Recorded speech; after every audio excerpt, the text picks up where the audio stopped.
पालनपुर नाम का एक खुशनुमा गांव था। वहाँ के लोग बड़े ही काबिल और पढ़े लिखे थे। प्रेमलाल अपनी पत्नी और बच्चों के साथ पालनपुर में रहता था। बाकी गांव वालों की तरह वो मेहनती और काबिल नहीं था। गांव का कोई कोना नहीं बचा था जहां प्रेमलाल ने उधार न मांगी हो। इसलिए गांव वालों ने उसका नाम प्रेमलाल से उधारी लाल रख दिया था। उसकी पत्नी माधुरी भी उसके उधार लेने से बहुत परेशान थी। अजी कहाँ गए? मैं कब से आपको आवाज लगा रही हूँ। हाँ भाग्यवान आया। अरे मैं हमेशा तुम्हारे साथ ही तो हूँ। आपके यहाँ साथ रहने से कुछ नहीं होगा। आपको जाकर बाहर काम भी करना पड़ेगा। और वैसे भी पूरा गांव उधारी के ताने मार मार के हमारा जीना हराम कर रखा है। अरे अब क्या हो गया? पूरा गांव तो खामखा हमारे परिवार के पीछे पड़ा हुआ है। गांव में अगर पत्ता भी गिर जाए तो सबको लगता है उसके पीछे मेरा ही हाथ है। इतना कहकर उधारी लाल घर से बाहर चला गया और बाजार जाकर उसने घर का राशन लेने का सोचा। बाजार जाते वक्त उधारी लाल को जमींदार और महाजन उसे देखकर, अरे जमींदार साहब, वो देखिए उधारी लाल अब नजर आया है। ये पैसे ले लेता है और नजर नहीं आता। चलिए इससे अपने पैसे वसूलते हैं। अरे भाई हाँ सही कह रहे हो। उधारी लाल ने मुझसे अभी 4 दिन पहले ही 2000 रुपए लिए और कह रहा था कि रात को दे दूंगा, और 4 दिन हो गए हैं, ना पैसे दिए और ना नजर आया। अरे दामोदर भैया, जल्दी से मुझे महीने भर का राशन दे दो।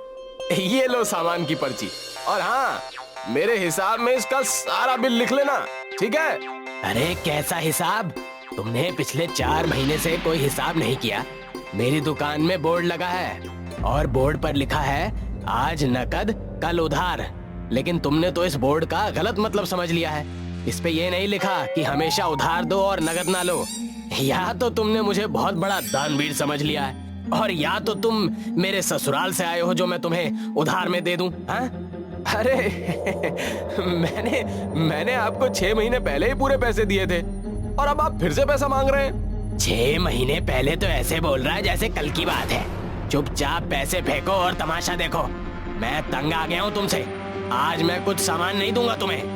अरे दामोदर भैया, एक बार मेरी पगार आ जाने दो। मैं तुम्हारे पैसे ऐसे दे दूंगा, ऐसे बस पलक झपकते ही तुम्हारे पैसे दे दूंगा। हैं? क्या कहा तुमने? पगार? अरे ये कैसी अमृतवाणी तुम्हारे मुंह से निकल गई। पगार? और तुम जैसे बेरोजगार और उधारखोर इंसान को कौन काम पर रख रहा है? हाँ? जरा मुझे भी तो बताओ। मैं जाकर उसके चरण धोकर पीऊंगा।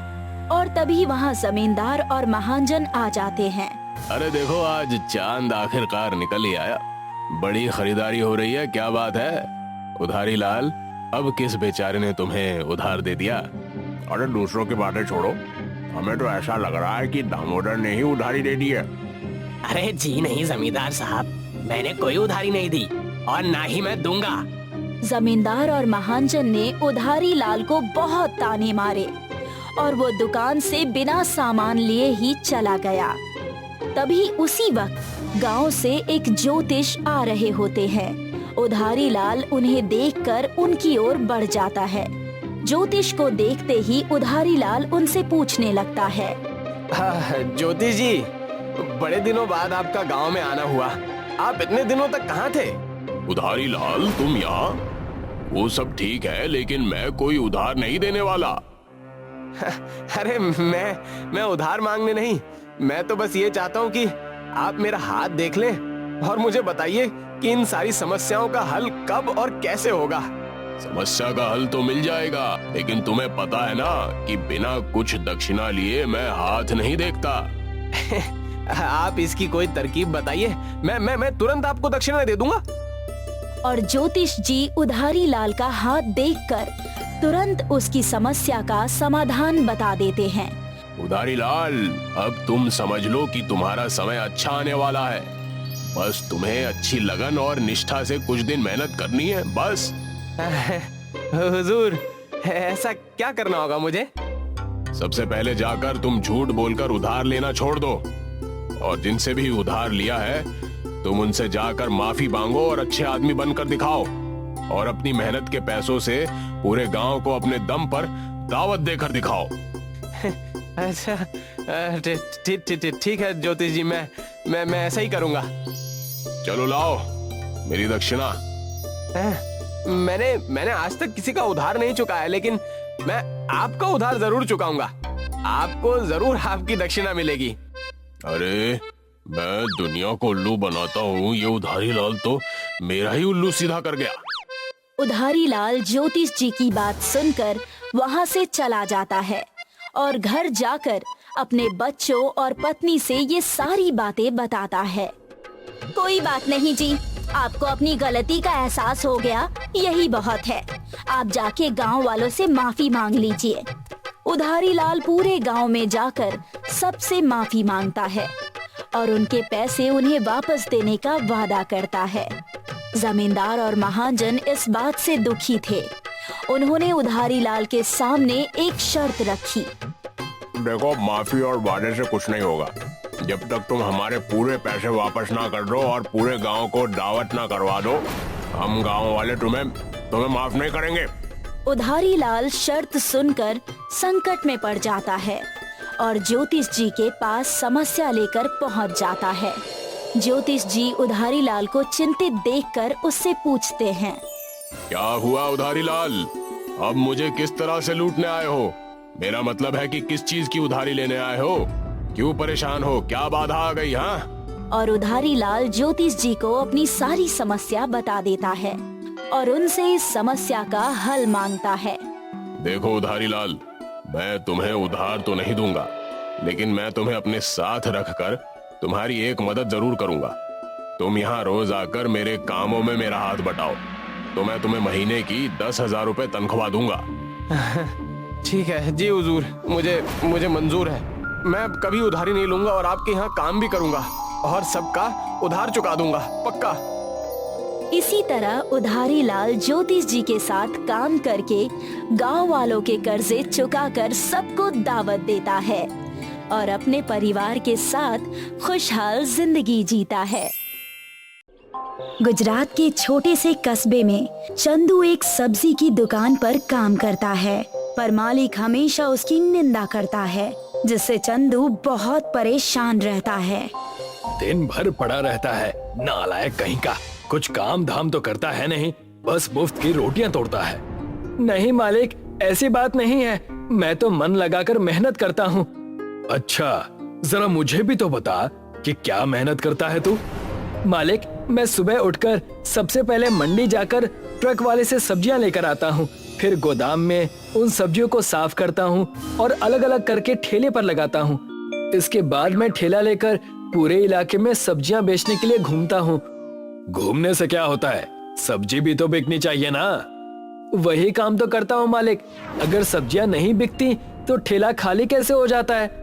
काम 2 पैसे का करता नहीं और जुबान चलाने को बोलो तो कैंची से भी तेज जुबान चलती है तुम्हारी। मैंने तो आपको वही बताया जो आपने पूछा। ठीक है, अब जाओ यहाँ से और अपना ठेला संभालो, नहीं तो आवारा जानवर सारी सब्जियां खा लेंगे और अगर ऐसा हुआ तो तुम्हारी इस महीने की पगार नहीं मिलेगी, समझे? चंदू कुछ नहीं कहता और चुपचाप वहाँ से चला जाता है। चंदू अपना ठेला लेता है और बिना नाश्ता किए ही सब्जियां बेचने के लिए निकल पड़ता है। सब्जियां ले लो, ताजी ताजी सब्जियां ले लो। ममता और सुनीता दोनों एक एक थैला लेकर चंदू से सब्जियां खरीदने के लिए घर से नीचे उतरती हैं। नमस्ते दीदी, कैसी हैं आप? मैं ठीक हूँ चंदू, तुम कैसे हो? अब क्या बताऊं दीदी, मालिक हर बात पर डांटने लगते हैं। मैं तो ईमानदारी से अपना काम करता हूँ, दिन भर की सारी कमाई मालिक को दे देता हूँ, पर मालिक इस बात को समझते नहीं है। तभी पीछे से उसका मालिक आ जाता है और वो चंदू की बातें सुन लेता है। अच्छा, तो तू अब लोगों से मेरी बुराई भी करने लगा है। एक तो मैंने तुझ जैसे अनपढ़ गंवार को अपने यहाँ काम पर रखा और तू लोगों से मेरी ही चुगलियां करता फिर रहा है। नहीं मालिक, मैं आपकी चुगली नहीं कर रहा था। अच्छा, तो तू अब सामने भी झूठ बोलने लगा है। मैंने अपने कानों से सुना है कि तू क्या बोल रहा था मेरे बारे में। जब सामने ये हाल है तो पीठ पीछे ना जाने तू क्या क्या करता होगा। आज से तू मेरे घर मत आना, और मेरा ये ठेला गोदाम में जमा कर देना। पर मालिक, मैंने पूरे महीने काम किया है, मेरा पगार तो दे दीजिए। पगार के बदले ये ठेला तू ही रख ले, मुझे नहीं चाहिए तेरा ये मनहूस ठेला, और तुझे कोई पगार भी नहीं मिलेगी। मालिक वहाँ से चला जाता है और चंदू काम से निकलने की वजह से रोने लगता है। रो क्यों रहे हो चंदू? तुम्हें मालिक ने काम पर से निकाल दिया तो क्या हुआ? तुम अपना खुद का काम शुरू कर दो। वैसे भी किसी और के भरोसे कितने दिन तक जीते? ममता की बातों से चंदू का आत्मविश्वास बढ़ता है। वो ठेले की सारी सब्जी बेचता है और उससे जमा हुए पैसों से अगले दिन फिर से सब्जी खरीदने की सोचता है। काम तो मैं कर लूंगा, पर रहूंगा कहाँ?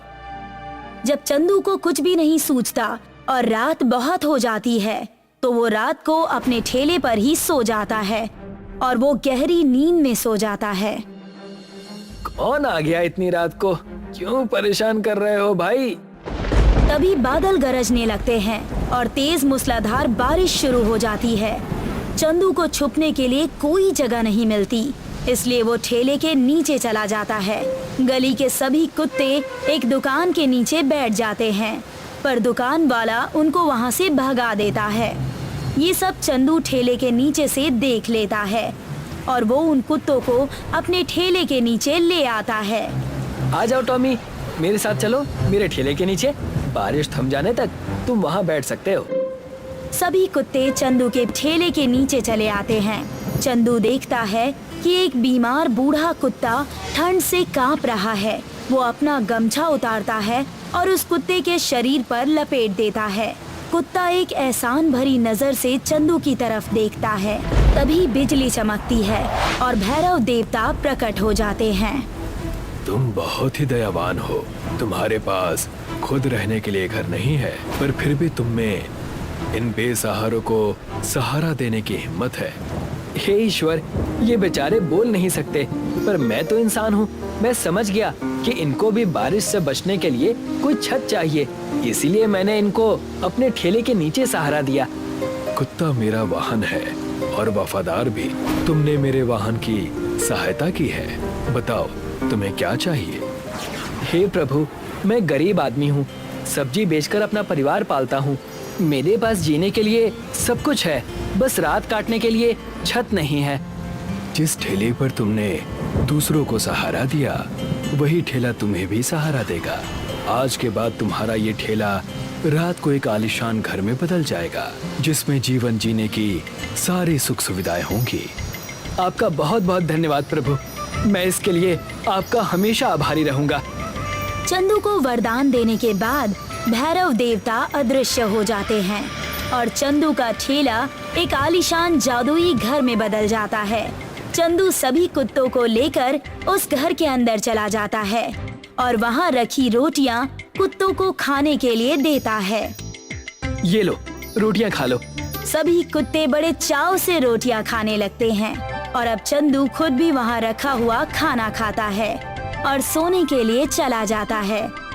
अगले दिन जब चंदू के मालिक को ये बात पता चलती है कि चंदू का ठेला एक जादुई घर में बदल गया है, तो वो कुछ गुंडों को लेकर चंदू का ठेला छीनने के लिए जाता है।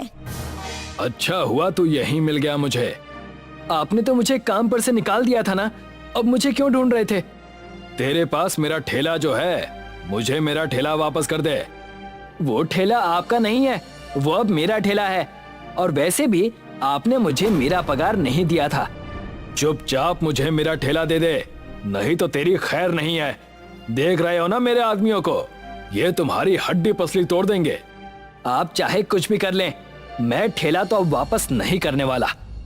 मालिक अपने आदमियों को चंदू को पीटने के लिए इशारा करता है। मालिक का आदेश पाकर सभी गुंडे चंदू को मारने के लिए लाठी लेकर आगे आते हैं। उनमें से एक आदमी चंदू को एक डंडा मारता है। ये तुम लोग ठीक नहीं कर रहे हो, तुम्हें इसकी सजा जरूर मिलेगी। वो गुंडे चंदू की बात नहीं सुनते और उसको पीटने लगते हैं। तभी वो कुत्ते जिनको चंदू ने अपने ठेले के नीचे शरण दी थी, वो ये सब देख लेते हैं और जोर जोर से भौंकने लगते हैं। सभी गुंडे जब चंदू को पीटना बंद नहीं करते, तो वो कुत्ते दौड़ते हुए आते हैं कुत्ते उन गुंडों के पैर पर दांत से काट लेते हैं। मेरा पैर, बचाओ बचाओ। कुत्तों के काटने के डर से सभी गुंडे और मालिक वहाँ से भाग जाते हैं। मैं सोचता था कि मेरा इस शहर में कोई नहीं है, पर मेरे असली दोस्त तो तुम लोग हो। आज के बाद तुम लोग हमेशा मेरे साथ रहोगे। अगली सुबह होने पर घर गायब होकर फिर से ठेला बन जाता है और चंदू अब अपने उस जादुई ठेले पर सब्जियां बेचने के लिए गांव-गांव घूमता है। पालमपुर गांव में एक गंभीर बीमारी फैल जाती है, जिससे गांव वाले बहुत परेशान हो जाते हैं। इस गांव में एक अमीर परिवार है जिसका मुखिया बलराज है, जो कि गरीब लोगों से बहुत चिढ़ता है और उन्हें अपने घर के आसपास भी भटकने नहीं देता। बलराज को एक गरीब उसके घर की ओर आते हुए दिखाई देता है। ए लड़के, कहाँ जा रहे हो? साहब, बहुत भूख लगी है, मैं खाने की तलाश में हूँ।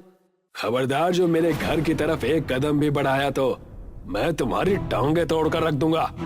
ऐसा मत कहिए साहब, 2 दिन से भूखा हूँ। अगर आप मुझे खाना खिला देंगे तो भगवान आपका भला करेगा। अच्छा, तो अब तेरे जैसे गरीब भिखारी को खिलाने से मेरा भला होगा? निकल जाए यहाँ से, नहीं तो अपने कुत्ते से तेरी टांगे कटवा दूंगा। बलराज का कुत्ता उस गरीब लड़के की ओर दौड़ता है। ये देखकर वो गरीब लड़का यहाँ से अपनी जान बचाते हुए भागने लगता है। बड़ा आया था मेरा भला करने वाला। दूसरी तरफ गांव में एक गरीब आदमी है जिसका नाम दीन दयाल है। उसे अपनी तरह सभी गरीब लोगों से बहुत हमदर्दी है। वो एक किसान भी है, इसलिए उसके पास पर्याप्त मात्रा में अनाज है। इसलिए वो गरीब और असमर्थ लोगों को अपने घर पर खुद खाना बनाकर खिलाने लगता है। अरे शर्माओ मत भाई, अपना ही घर समझो और एक रोटी और खा लो। तभी उसके दरवाजे पर चिल्लाते हुए बलराज आता है। अरे ओ दीनदयाल के बच्चे, बाहर निकल। आप लोग परेशान मत होइए, आप खाना खाइए, मैं जाकर देखता हूँ कि आखिर बात क्या है। दीनदयाल की बात सुनकर सभी गरीब लोग खाना खाने लगते हैं और दीनदयाल घर के बाहर आ जाता है। नमस्ते साहब, आज आपका इस गरीब के घर की ओर कैसे आना हुआ? मैं तो तेरी शक्ल भी नहीं देखना चाहता, लेकिन तेरे कारनामे इतने घटिया हैं कि मुझे यहाँ आना पड़ा। अब क्या गलती हो गई मुझसे सरकार? तू बड़ा दानवीर बना फिरता है ना, तू जाकर सड़कें बनवाना, रास्ते ठीक कर। मैंने ऐसा क्या कर दिया? तू जो ये गरीबों को खाना खिला रहा है, उससे मुझे परेशानी हो रही है। पर साहब, मैं तो इन बेचारे गरीबों को अपने घर पर अपना उगाया हुआ अन्न खिला रहा हूँ। इससे भला आपको क्या तकलीफ है? तू चाहे अपने घर पर खिला या अपनी छत पर खिला, पर ये लोग उड़कर तो सीधे तेरे घर में नहीं आते ना। ये लोग मेरे घर के आगे से होकर गुजरते हैं। पर इसमें बुरा क्या है? ये इतने गंदे लोग हैं कि इनके पीछे मक्खियां भिनभिनाती हैं और कुछ मक्खियां मेरे घर में भी घुस गई हैं। ये तेरे लिए आखिरी चेतावनी है। अगर आज के बाद तूने इनको खाना खिलाया तो तेरी खैर नहीं। इतना कहकर बलराज गुस्से से यहाँ से चला जाता है। दीनदयाल अपना उदास चेहरा लेकर घर के अंदर आता है, जहाँ पर कुछ गरीब लोग खाना खा रहे हैं, जिन्होंने बलराज की चेतावनी सुन ली है। चाचा जी, क्या आप कल से हमें खाना नहीं खिलाएंगे? नहीं बेटा, ऐसी कोई बात नहीं है, तुम चिंता मत करो। तुम्हें जब भी भूख लगे मेरे घर आ जाना और पेट भरकर खाना खा लेना। खाना खाने के बाद सभी गरीब लोग दीनदयाल के घर से चले जाते हैं। दीनदयाल अपने पड़ोसी बलराज की बातों पर बहुत देर तक सोचता है, पर उसका मन नहीं मानता कि वो इस बीमारी के समय में गरीबों की मदद ना करे। इसलिए वो गरीबों को खाना खिलाना जारी रखता है। ये देखकर बलराज बहुत चिढ़ जाता है और वो एक पंचायत बुलाकर दीनदयाल पर झूठा चोरी का आरोप लगाता है। मैंने इस दीनदयाल को अपना पड़ोसी और दोस्त माना, पर इसने दोस्ती की आड़ में मेरे घर से 5 बोरी अनाज चुराए हैं। मैं नहीं चाहता ये चोर गांव के दूसरे लोगों के घर में भी चोरी करे। इसीलिए इसे गांव से निकाला जाना चाहिए। बलराज की बात सुनकर और गांव वालों के हित के लिए पंचायत दीनदयाल को गांव से निकालने का फैसला करती है। अब दीनदयाल अपना घर छोड़कर गांव से दूर जंगल में जाकर रहने लगता है। वो जंगल में अपनी छोटी सी झोपड़ी और एक रसोई घर बनाता है। दीनदयाल अपने बचे हुए अनाज से गरीब लोगों को फिर से खाना खिलाना शुरू करता है। पर अब दीनदयाल के पास धीरे धीरे अनाज की कमी होने लगती है। वो एक दिन में कई 100 लोगों का खाना बनाता है। इसी बीच जब वो अपने अनाज भंडार में जाता है तो देखता है कि अब उसके पास सिर्फ आधा बोरी अनाज ही बचा है।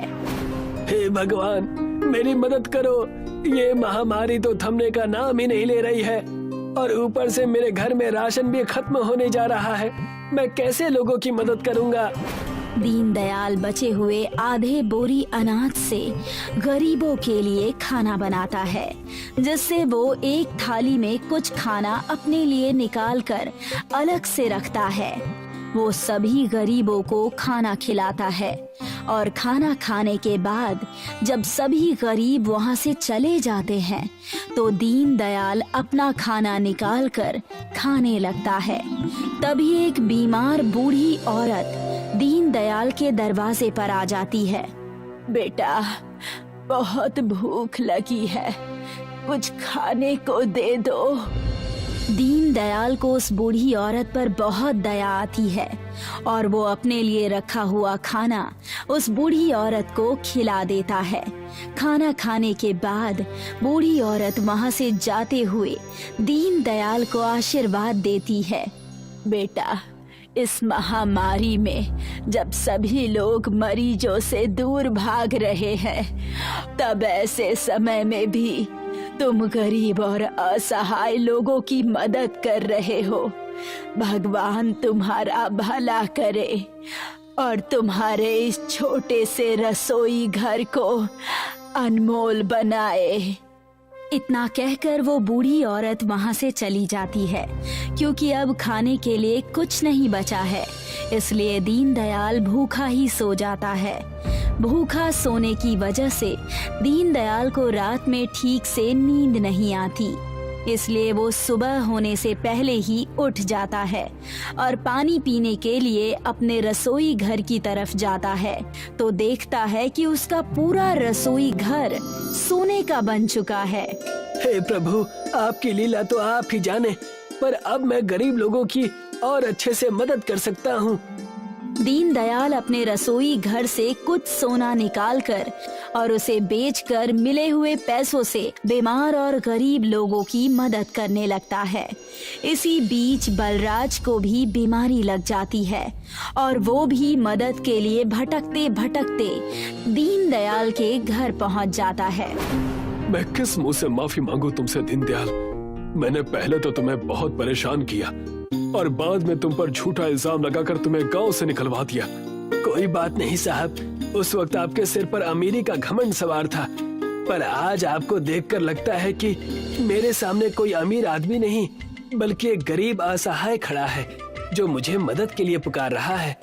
दीनदयाल बलराज को अपने घर के अंदर ले जाता है और उसे खाना खिलाकर कुछ दवाइयाँ देता है। इसी तरह से अपने सोने के रसोई घर से थोड़ा थोड़ा सोना निकालकर दीनदयाल बीमारी के वक्त में सभी गरीब और असहाय लोगों की मदद करता है।